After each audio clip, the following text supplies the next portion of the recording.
Hi, I'm Ken Kessler, and welcome to the Sounds of Christmas podcast. If you're new to the podcast, I'd like to say thanks for joining us. And if you're not so new, welcome back. Either way, I'm glad you're here. Now, to avoid any confusion, I want to start off by saying there won't be any music played here. This is a place for conversation. I'll talk about Christmas music and some related topics, sometimes by myself and sometimes with guests. If you're looking for music, just go to soundsofchristmas.com and click on the tree or the player on the front page or on the Listen Now page.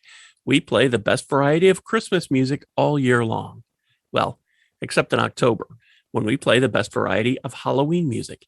And as hard as it is to believe, that's almost here.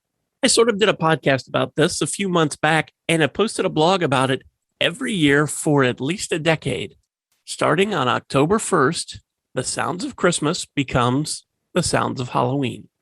For those who already know the story, I'll try to keep this brief. For those who don't, here's how it came about. Like most families, Halloween and Christmas have always been big at our house. Lisa and the kids are on the Halloween side, while I'm with Santa.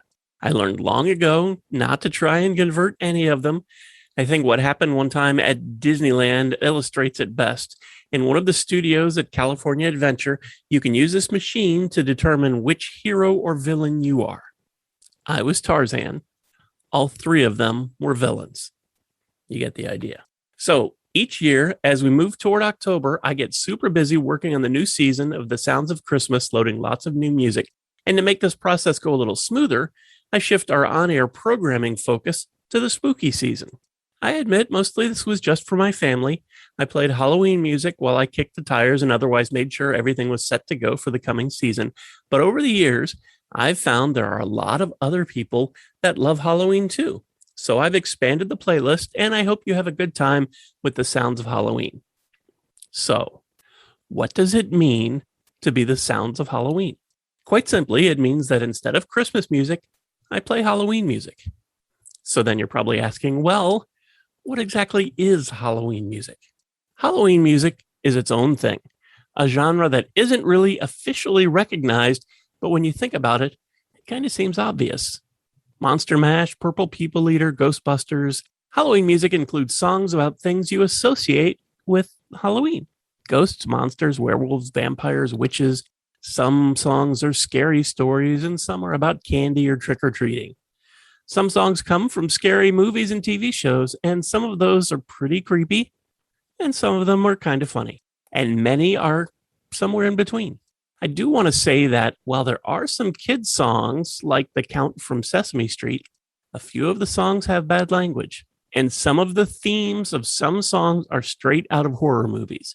It's definitely a lot more adult-oriented fare than what we do the other 11 months of the year, and you might want to give it a test drive before playing it for the whole family. On the Sounds of Christmas, I play lots of versions of some songs, so you won't just hear Bing Crosby's version of White Christmas. You'll hear lots of versions of that. And I do the same thing with the Halloween songs. I have over a dozen versions of Ghost Riders in the Sky, though I may not get to all of them this year, as I try to separate songs and artists so you don't hear the same songs and same voices over and over, similar to what I do with the Sounds of Christmas. You will hear from many of your favorite Christmas music singers and bands, including Bing Crosby, Elvis Presley, Frank Sinatra, Mannheim Steamroller, even Bruce Springsteen. There are songs about killer tomatoes, black magic women, and haunted houses.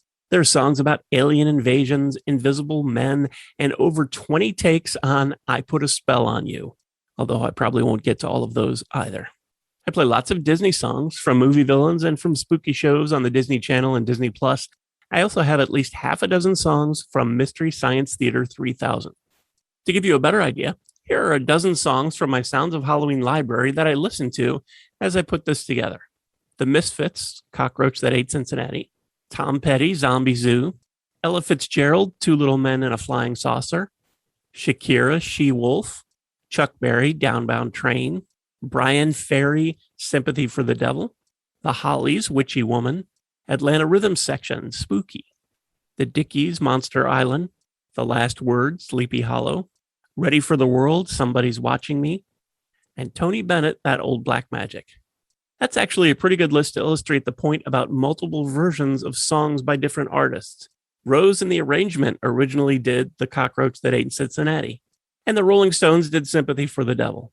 The Eagles did Witchy Woman. Classic 4 did Spooky. Rockwell did Somebody's Watching Me.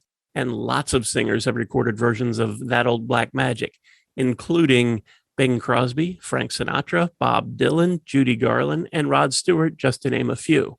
For those who like to know these kinds of things, Johnny Mercer wrote it for a movie in 1942, where it made its first appearance performed by Johnny Johnston.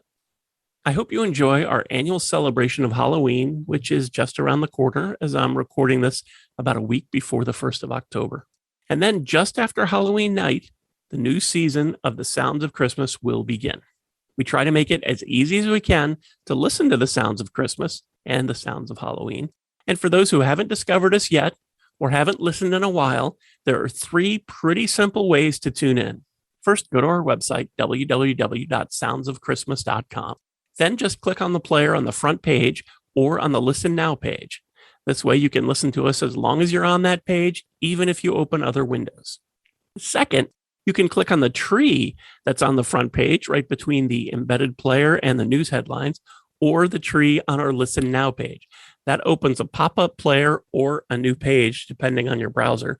So you can keep listening to us, whether you stay on our website or you go to check your email, Facebook, whatever. You can keep listening as long as you keep that pop-up player open. And third, you can download our free app in the Google Play Store for your Android device and take us with you wherever you go. We'll keep the Halloween music going all the way through Halloween night.